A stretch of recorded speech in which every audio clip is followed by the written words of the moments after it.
أعوذ بالله من الشيطان الرجيم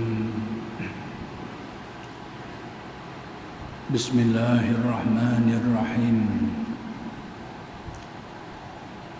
الحمد لله رب العالمين وبه نستعين اللهم صل على سيدنا محمد النبي الأمي وعلى آله وصحبه وسلم رب اشرح لي صدري ويسر لي أمري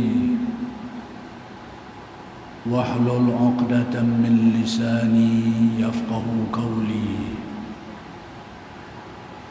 ولا حول ولا قوة إلا بالله العلي العظيم إلهي أنت مقصودي ورضاك مطلوبي أعطني محبتك ومعرفتك السلام عليكم ورحمة الله وبركاته الحمد لله والشكر لله والصلاة والسلام على رسول الله أما بعد. Kita bersyukur kehadrat Allah Subhanahu wa taala yang telah mengurniakan bermacam-macam nikmat dan rahmat kepada kita zahir dan batin. Mudah-mudahan segala nikmat-nikmat itu sentiasa dikurniakan kepada kita semua. Dan insya-Allah pada malam ini akan diteruskan lagi, akan disambung lagi pengajian kitab Al-Hikam karya Syekh Ahmad Ibn Athaillah Al-Iskandari radhiyallahu anhu. Kalam hikmat yang ingin disambung huraiannya ialah kalam hikmat yang ke-218,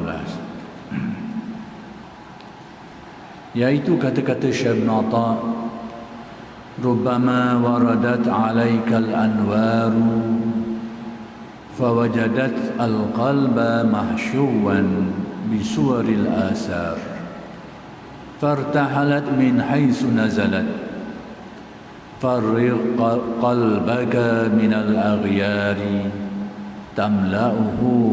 تملأه بالمعارف والأسرار. Jadi maksudnya, ada kalanya nur ilahi turun kepadamu, tetapi didapatkan hati masih penuh dengan keduniaan atau hawa nafsu, maka ia kembali ke tempat yang ia turun daripadanya. Kosongkan hatimu dari segala sesuatu selain dari Allah. Nescaya Allah akan memenuhinya dengan makrifat dan rahsia. Baik.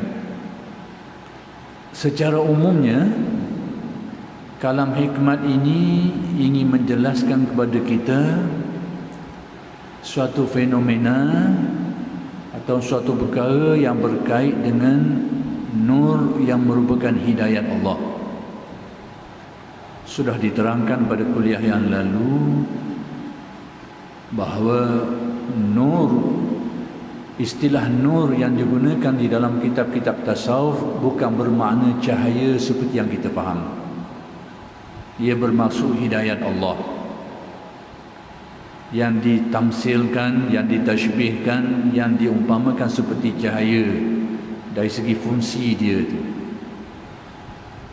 Jadi nur ini bila dia dikurniakan Allah ke dalam hati manusia, dia akan menerangkan kalbunya. Cuma kalam hikmat ini nak menjelaskan suatu keadaan. Ada kalanya nur itu bila dia masuk ke dalam hati, dia keluar semula, tendang. Kenapa terjadi demikian? Itulah Syekh yang nak beritahu, nak cerita pasal ni. Nur tu bila masuk ke dalam hati, tidak lekat lama, tua balik. Kenapa terjadi demikian? Jadi inilah yang ingin dijelaskan. Jadi sudah saya jelaskan tentang konsep nur itu merupakan hidayat, yang dengannya hati manusia ini menjadi lapang, menjadi terbuka, menjadi bersih, terbuang sifat-sifat buruk.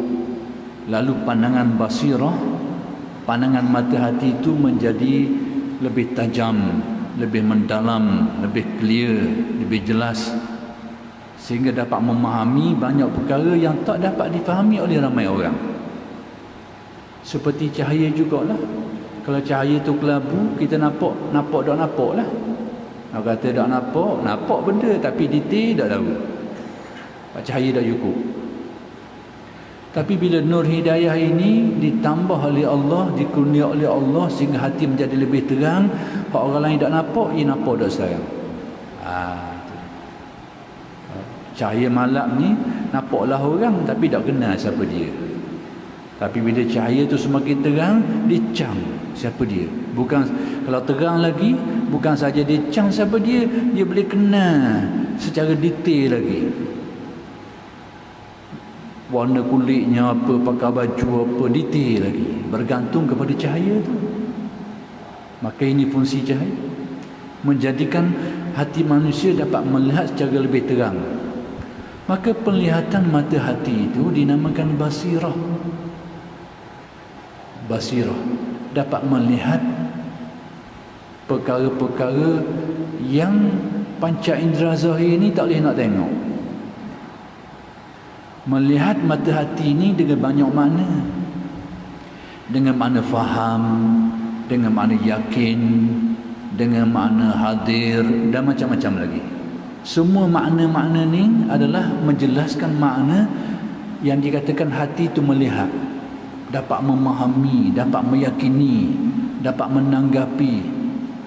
Dan tahap kefahaman, tahap keyakinan, tahap tanggapan yang didapat itu tidak sama, bergantung kepada sejauh mana terang atau tidak mata hati dia itu. Dan terangnya mata hati manusia ini adalah dengan nur yang dicampakkan Allah, dihidayatkan oleh Allah. Pada dasarnya setiap mukmin yang muslim tu dia ada nur ini. Dia sudah ada nur. Sebab itu dia ada iman. Dia percaya kepada Tuhan yang tak nampak depan mata. Tuhan yang bersifat dengan sifat yang tidak dapat digambarkan, yang mukhalafah, tapi dia boleh percaya. Dia boleh yakin kewujudan Tuhan yang bersifat demikian. Sebab apa? Kerana adanya nur basirah dalam hati dia tu. Cuma mungkin nur setakat tu je. Pendetailan tentang rahsia-rahsia ketuhanan mungkin tak boleh nak faham dengan baik. Dia percaya kepada adanya kehidupan selepas mati, tak ragu. Padahal tak pernah tengok, tak pernah mengalami pun masuk dalam kubur. Tapi dia meyakini, percaya, tak ragu. Kenapa? Kerana dia ada nur hati. Dengan dalil itu, dalil ni, hati dia dapat nur, dapat memahami, dapat meyakini benda tu, percaya dan tidak ragu. Ada nur. Jadi setiap mukmin ini sudah ada nurnya, sudah ada basirahnya mata hatinya. Cuma macam mata lah, ada sipit, ada berkeluar sikit, ada mata luah lagi, terbuka dia tu. Tapi melihat sudah ada. Sebagai setiap mukmin sudah ada basirah. Jadi bila imannya semakin teguh, semakin meneguh, semakin bersih hatinya, lalu mendapat lebih, dikurniakan lagi nur tambahan oleh Allah Subhanahu Wa Taala itu, maka pandangan imannya itu menjadi lebih yakin, lebih kuat, lebih mendalam dan lebih terperinci. Sebab itulah berlaku dalam dunia tasawuf, kefahaman-kefahaman tentang tauhid ini tak dapat dicapai oleh orang lain yang tak lalu ikut jalan dia. Tapi orang yang tak ikut jalan dia ni angkat tak betul, padahal dia tak boleh nak faham dia tu. Kehalusan dia tu, kehalusan. Macam kita boleh tengok orang suti-suti, sampai ke nampak bulu roma dia kita nampak. Hak dak nampak ni dia tak percaya sebab dia tak nampak benda tu. Sebab apa? Pandangan dia tidak sampai sehalus itu. Dia tengok aku tak nampak bulu, nampak rambut je. Tapi hak pandangan halus ni nampak bulu rama dia tu. Inilah yang menjadikan sebahagian daripada orang-orang yang mengaji usuluddin banyak menyalahkan tasawuf dan ahli tasawuf dia ni sebab tak tahu dah kadang. Masing-masing qada mustakat tu je. Kefahaman yang kau dapat setakat tu aja. Itu sikap ahli tasawuf, tidak kata apalah. Bagi faham dah, tahu dah. Qada mustakat tu je. Tapi yang ini banyak melenting lah. Hak ni tak kena, hak ni tak betul, hak ni tak kena. Nak kata apa? Masing-masing punya qada.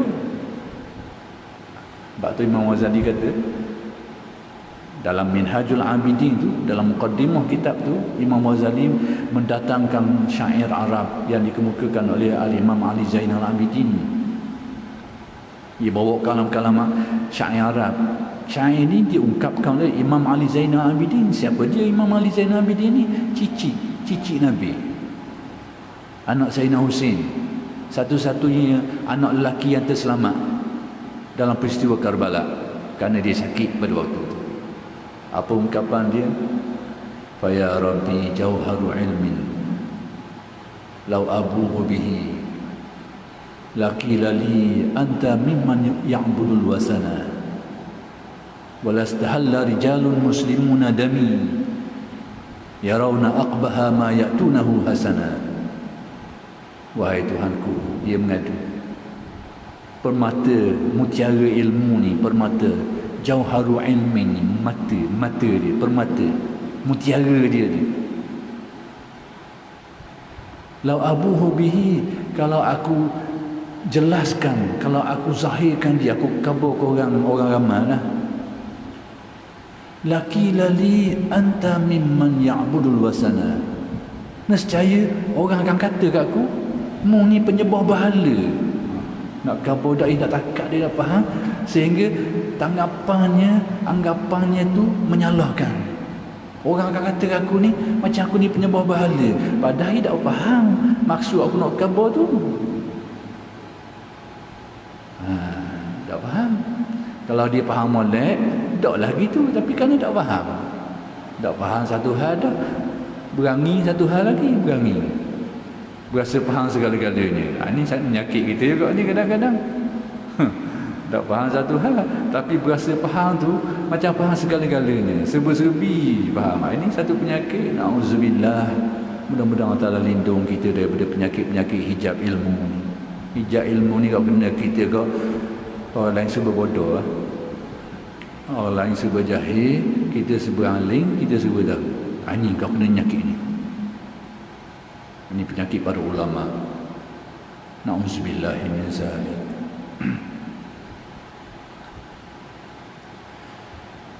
Laqila li anta mimman ya'budul wasana. Orang akan kata ke aku ni, engkau ni penyembah berhala. Sampai begitu. Bukan setakat tu saja. Walastahalla rijalun muslimuna dami. Orang Islam ni akan menghalalkan darahku yang enggak aku dikufur. Sampai begitu. Ini bukan sekarang, itu zaman tu, zaman Ali Zainal Abidin, cicit zaman. Daripada zaman Nabi tu tak jauh mana lagi. Mereka akan menghalalkan darahku. Yarawna aqbaha ma ya'tunahu hasana. Mereka pandang perkara buruk yang mereka buat ni sebagai baik, molek. Dia pandang atas kejahilan, dia rasa dia molek. Lepas tu dia buat nilai atas kejahilan dia tu, atas benda dia tak tahu tu. Padahal atas tindakan seperti itu tu, dia tak siasat molek, tak perinci molek, tak ojok molek. Lepas tu buat nilaian atas ketidakfahaman secara baik tu. Lalu dia membuat hukuman, membuat penilaian.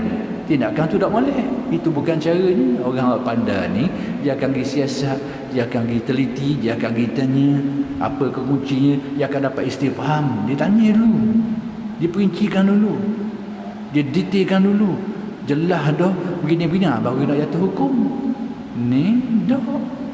Kadang-kadang benda kita nak hukum tu kita sendiri tak faham molek. Benda yang kita nak lembok tu, benda tu sendiri tak nampak jelas.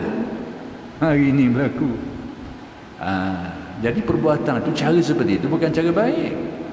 Sebab tu kata Imam Ali Zainal Abidin, yarawna aqbaha ma ya'tuna. Mereka melihat perbuatan buruk yang mereka buat ni kerana menilai, menghukum sesuatu yang secara tergesa-gesa, secara yang tidak difahami dengan baik, itu perbuatan yang buruk. Hasanah, mereka anggap betul boleh, bahaya. Kata apa? Ini berlaku. Cuma saya nak beritahunya benda tadilah, faham bahawa Allah Ta'ala kurnia hidayah ni menjadikan mata hati tu kadang-kadang menjadi lebih terang dari yang lain, sehingga dapat menanggapi, memahami perkara-perkara yang sebagian orang tak dapat menanggapinya, tak dapat faham dengan baik. Nak beritahu adanya keadaan seperti ini, nak beritahu tu je. Tujuan saya beritahu kerana sikap sebahagian kita hari ini macam tadi tu, cepat dah lalu jatuh hukum, cepat dah lalu menilai, dia sendiri tak dapat menanggapi dengan baik. Patutnya kena rujuk kepada orang yang bidang dia tu dulu, ataupun orang terlibat dulu. Tidak pergi, tidak buat, tidak pakai baca kot belakang, kok faham dia, kok faham dia, memang gitu lah, kok faham sendirinya. Tidak, kita nak hukum orang ni, kena tanya orang tu sendiri, apa maksud dia. Jangan kita hukum dia menurut apa yang kita faham. Itu tak betul cara gitu. Kita nak nilai orang tu, biar kita kena pasti betul-betul apa yang dia faham dengan perkara itu. Baru kita nilai. Ni kita hukum atas kefahaman kita. Kita faham gitu, kalau kita buat hukum, molek sangatlah gitu. Ini nak beritahu, tak apalah, ini fenomena hari ni berlaku macam tu. Tak apalah. Manusia hilang warak, hilang ketelitian, hilang kecermatan, hilang sikap-sikap tu tak ada. Baik. Maka antara, saya nak jelaskan sikit supaya nampak konsep mata hati ni. Nur diterangi oleh Allah, dia nampaklah apa yang menjadi lebih jelas, lebih terang, bergantung nur yang dihidayahkan Allah. Bahkan salah satu daripada bentuk nur ni yang dihidayahkan Allah kepada manusia ini, salah satu daripada kejadiannya yang membabitkan nur ini, iaitu apa yang kita sebut sebagai kasyaf dan firasat. Sehingga dia dapat melihat apa yang orang lain tak nampak secara hukum adatnya. Jadi dapat melihat atau menanggapi sesuatu yang orang lain tak nampak dengan cara biasa, maka itu dinamakan kasyaf dalam istilah tasawuf. Jadi kasyaf ni sebahagian daripada cabang daripada natijah hasil daripada nur yang dikurniakan Allah ke dalam hati. Maka kasyaf itu sebahagian, dan tidak semua orang dapat, ataupun sesuatu yang kita dalam lengkungan dia, nama yang banyaklah. Kalau dalam hadis, benda-benda macam ini dinamakan firasat. Cuma firasat dalam bahasa kita lain sikit. Firasat ni jenis tilik. Tapi firasat yang dimaksudkan dalam hadis tu sebenarnya pandangan mata hati. Seperti yang diriwayatkan dalam oleh Imam At-Tirmizi. Apa dia kata? Ittaqu firasatal mu'min fa innahu yanzuru bi nurillah. Berhati-hatilah, berjaga-jagalah terhadap firasat orang mukmin ni. Orang iman dia, orang yang kuat teguh iman dia ada firasat, menjaga-jaga, jangan lebih kurang firasat dia ni. Sebab apa? Fa innahu yanzuru bi nurillah, kata Nabi. Kerana dia memandang dengan cahaya petunjuk dari Allah, bukan dipandang dengan adat mata dia tu, tapi dengan cahaya khusus yang Allah Ta'ala beri ke dia, yang menyebabkan dia boleh nampak benda orang tak nampak. Cuma dari segi tasawufnya, orang yang betul-betul dapat kasyah ni, betul-betul dapat firasat ni, dia tidak akan menzahirkan diri dia, tidak akan kabur ke orang, aku ni dapat firasat, Aku ni dapat kasyaf, bukan. Hak khabar tu bukan. Hak khabar tu bukan kelas ni, bukan jenis ni. Firasah dan kasyaf ni pertama sekali kurnia Allah. Satu. Yang kedua, dia dah rahsia Allah. Sebab tu orang yang dapat betul-betul benda ni, dia jaga keadaan tu. Kalau benda tu rahsia, tak boleh khabar lah. Kalau khabar tak jadi rahsia. Jadi dia satu kurnia Allah. Yang kedua tarahnya rahsia. Ini menurut disiplin ilmu tasawuf lah. Jadi orang yang betul-betul dapat benda ni tidak khabar orang bahawa dia dapat kasyaf. Dia tak cerita aku dapat kasyaf, aku dapat firasat begini-begini, tak cerita. Cuma dimanfaatkan maklumat tu untuk dimanfaatkan maklumat tu sekadar yang perlu. Kadang-kadang dia nasihat orang tu supaya begini-begini. Yang nasihat dia tu berasaskan kepada apa yang dikasyafkan Allah kepadanya, apa yang difirasatkan Allah kepadanya. Cuma tidak khabar, aku dikasyafkan Allah, aku difirasatkan begini-begini, pak tu kau khabar kamu, ai dah buat macam tu. Bukan pattern. Ada juga di kalangan orang kita ni, barangkali nak dapat kasyaf itu payah. Tidak mengaji kitab, duk baca kitab Tajul Muluk, baca kitab Mujarrabat, senyap-senyap duk beramal ilmu tu, duk pakai ilmu tu. Kau mula tilik orang, kono-kono kasyah lah kono. Padahal rumah senyap-senyap duk baca kitab. Duk baca kitab, duk tilik orang ni, Tajul Muluk ni, Mujarrabat, Tajul Muluk. Kono-kono kau mula khabar orang ni gini, orang ni gini. Kono-kono kasyah lah kono. Kena lebong belaka. Kena lebong belaka. Kena tipu. Itu bukan gaya ahli firasat. Seorang ahli firasat ni dia berahsia. Perhatikan apa yang berlaku kepada Sayyidina Uthman. Pada waktu ada sahabat, ada seseorang datang jumpa dia, dalam keadaan tengah jalan tu dia melakukan kesalahan, dia melihat aurat perempuan.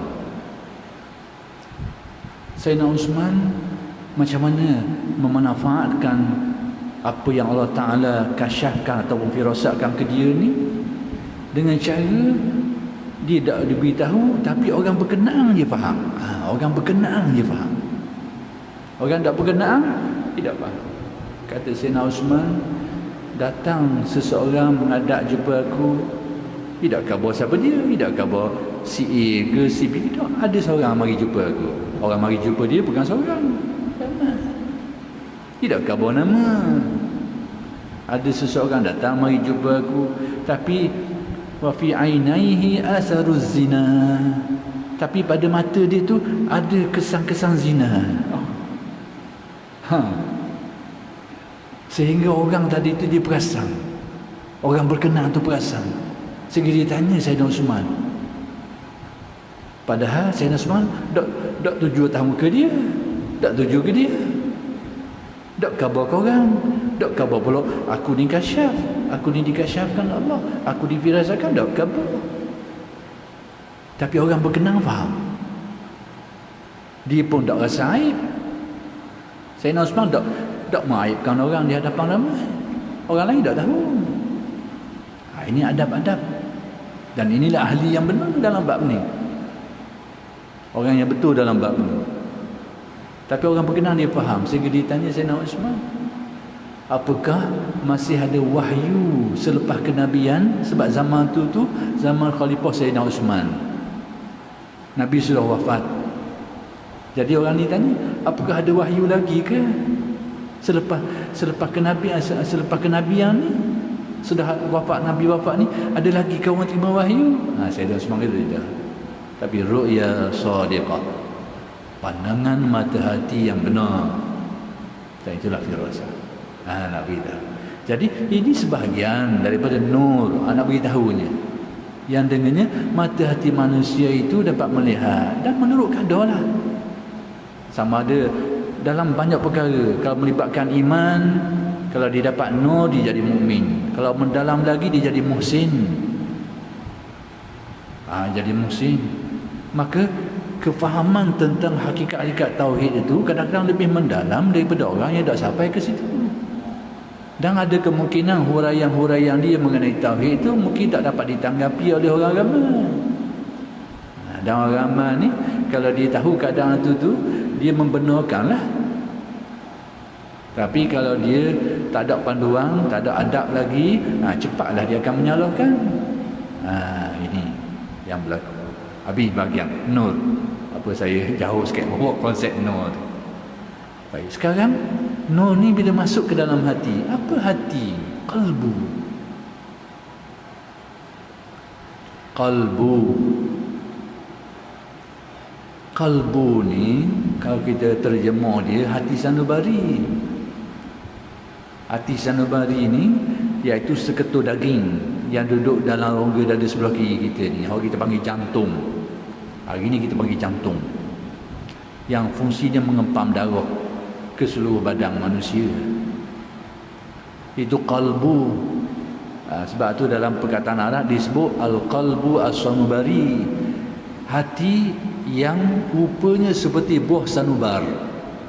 Buah sanubar ni kalau kita nak tengok buah orang mudah kita kenal gini ni macam buah orang kamera tu apa? Betuk dia. Tu orang merah tu apa panggil? Strawberry. Betuk dia tu, betuk dia. Kalau orang main teruk kau macam huruf demang dah apa tu? Lekok orang panggil. Gitu. Buah sanubar. Rupa jantung lah. Jadi itu kalbu. Tapi yang dimaksudkan apakah kalbu itu atau bagaimana? Yang dimaksudkan dengan kalbu ni adalah ruh atau jiwa manusia. Bukan kalbu itu saja, ruh atau jiwa manusia. Itulah kalbu. Tetapi nak beritahu.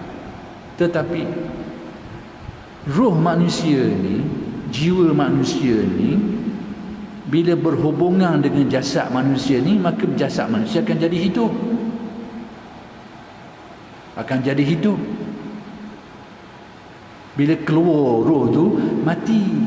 Tidak berfungsi. Tidak berfungsi dia. Bila berhubungan dengan jasad manusia akan jadi hidup. Tapi dalam hubungan ni, hubungan ruh dengan jasad manusia ni hubungan yang paling khusus, kata Imam Ghazali, berlaku pada tempat yang namanya qalbu tu. Hubungan ruh dengan jasad manusia yang paling rapat sekali, yang paling khusus berlaku di situ, kata Imam Ghazali. Sekalipun roh ini berhubung dengan seluruh jasad, tapi tempat hubungan paling khususnya berlaku pada qalbu sanubari itu. Dengan arti apa? Di situlah permulaan nadi, di situlah pengakhirannya. Bermula nadi situ, berakhir pun situ.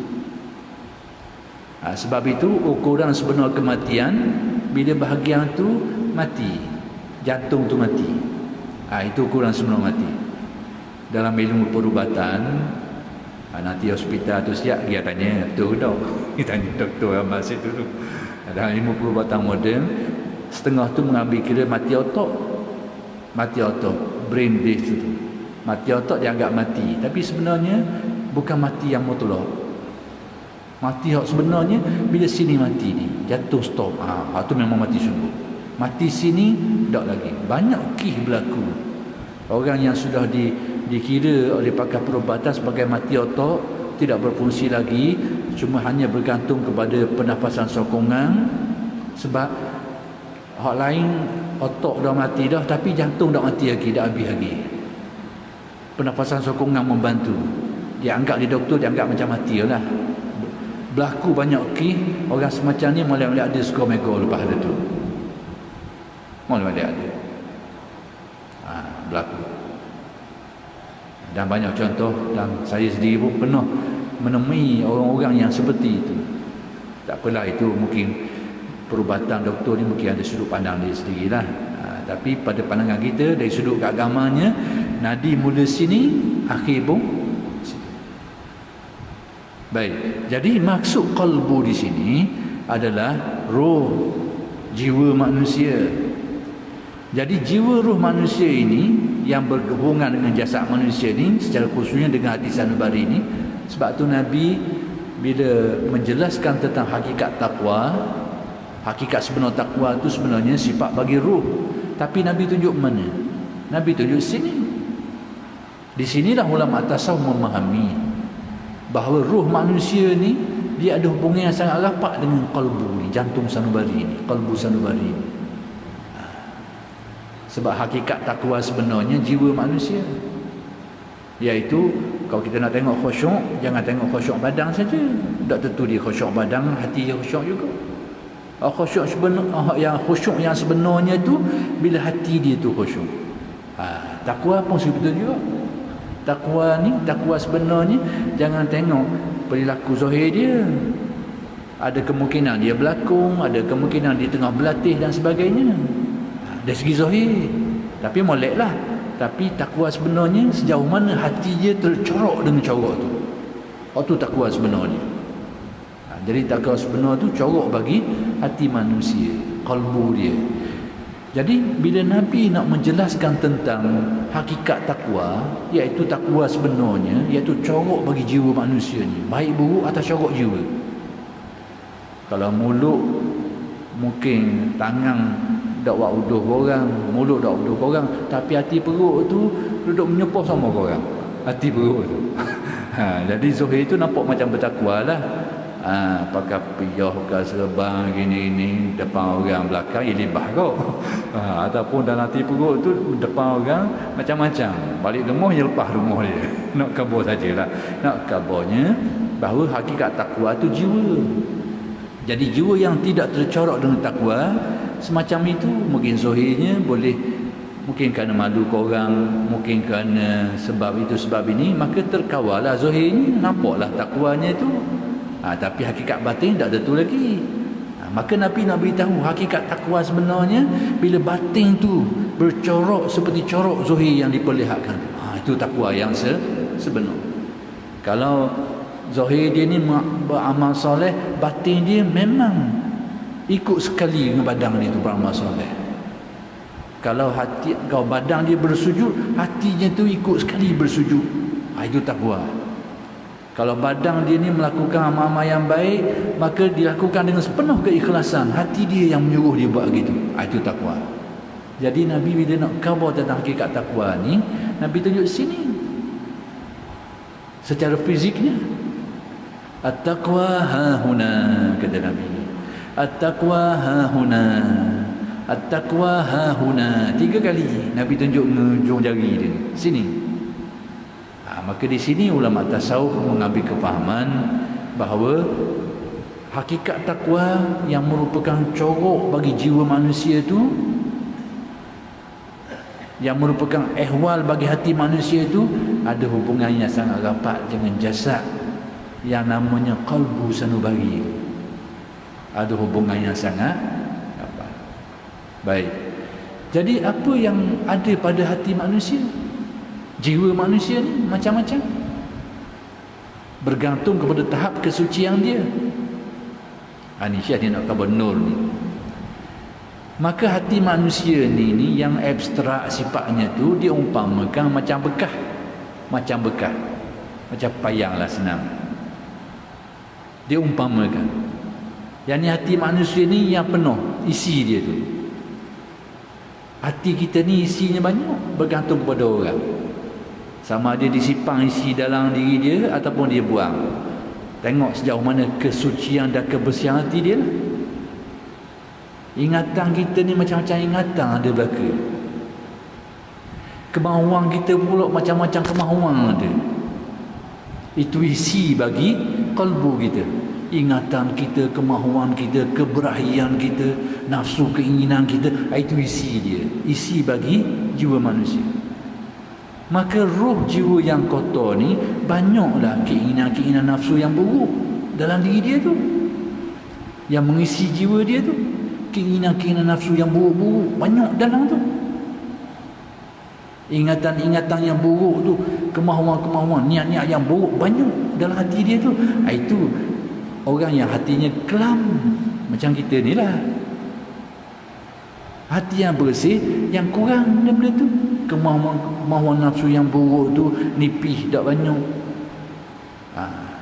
Kemudian ingatan-ingatan yang niat-niat yang buruk tak banyak. Jadi tebal nipis itulah pengukur kepada apa yang terisi di dalam hati. Baik, macam mana kaitan dia dengan nur? Inilah yang nak diberitahu oleh Syekh. Nur hidayat Allah Ta'ala ni bila dikurniakan kepada seseorang, tengok dalam diri dia tu, dalam hati dia tu ada benda lain tau. Banyak tak benda lain. Sekiranya jiwanya bersih seumpama payang kosong ataupun air sikit, maka banyaklah air masuk dalam. Banyaklah air masuk dalam. Sekadar mana kekosongan jiwa tu, bersihnya ruang dia tu. Kalau banyak isi, banyak air seluk dalam, air cos saja dalam. Jadi air masuk mari, tak lekat dalam tu, melepuh keluar. Maka demikianlah bandingannya. Syekh nak beritahu kalbu manusia ni, bila dia banyak keinginan-keinginan buruk, nafsu-nafsu yang buruk, niat-niat yang buruk, sifat-sifat yang buruk, itu dianggap isi bagi jiwa dia. Bila banyak benda-benda tu, itu adalah keadaan jiwa yang kotor, jiwa yang buruk, jiwa yang berkarat nama dia. Apatah lagi ada keyakinan-keyakinan yang buruk, keyakinan-keyakinan yang salah, tanggapan-tanggapan yang keliru, itu semua isi-isi dak molek belaka tu. Jadi bila nur hidayat Allah ni masuk ke dalam jiwa yang penuh dengan benda-benda tadi itu, ia tak lekat. Dia kena molek dak masuk pun. Kanja dulu. Kanja dulu. Jadi tak dapatlah dia memanfaatkan nur hidayat Allah tu. Sehingga hati tak dapat. Kalau kita ni bila ada cahaya dapat kita ambil manfaat, nampak sekejap pun tak apa dah nampak. Tapi kalau banyak doa lalu isi benda-benda buruk dalam hati dan perasaan kita ni, maka nur hidayah Allah Ta'ala tu kadang-kadang dah masuk pun kan jatuh. Setengah tu mungkin tidak setebal itu. Ada sifat-sifat buruk tapi mungkin separuh atau sebagainya, maka nur masuk ke dalam tapi dah lekat molek. Bila terutamanya bila sifat-sifat buruk ni semakin mencengkam menguasai diri manusia, maka nur tu pergi. Itu tamsilan. Itu bandingan yang Syekh nak beritahu. Jadi nak beritahunya, kenapa kita boleh faham? Tujuan Syekh beritahu begini ni nak memahamkan kita tentang fenomena. Fenomena kita beramal soleh. Orang yang beramal soleh ni, amalan dia tu bukan saja mendatangkan pahala yang dijanjikan Allah di akhirat, tetapi juga mendatangkan nur kepada hatinya. Kalau nak rujuk pada hadis, antara yang diriwayatkan, banyak lagi riwayat lain, man amila bima alima warasahullahu ilma ma lam ya'lam, ataupun yang ayat-ayat Quran yang lain. Jadi perlu kita faham, amal-amal soleh yang kita buat, solat yang kita buat, zakat yang kita keluarkan, sedekah yang kita beri, bukan saja dia ada pahala yang dijanjikan, tapi dia ada nur, nur yang akan menerangi jiwa manusia. Tapi kenapa nur ini tidak berasa, atau berasa sekejap kemanisannya atau kesan dia? Tadi puncanya, tengok payang kita tu benda isi dia. Jadi kalau kita tahu inilah masalahnya, fokus kita supaya nur amalan kita tu memenuhi hati kita, usahakan supaya payang hati kita tu dikosongkan daripada benda-benda yang tidak baik.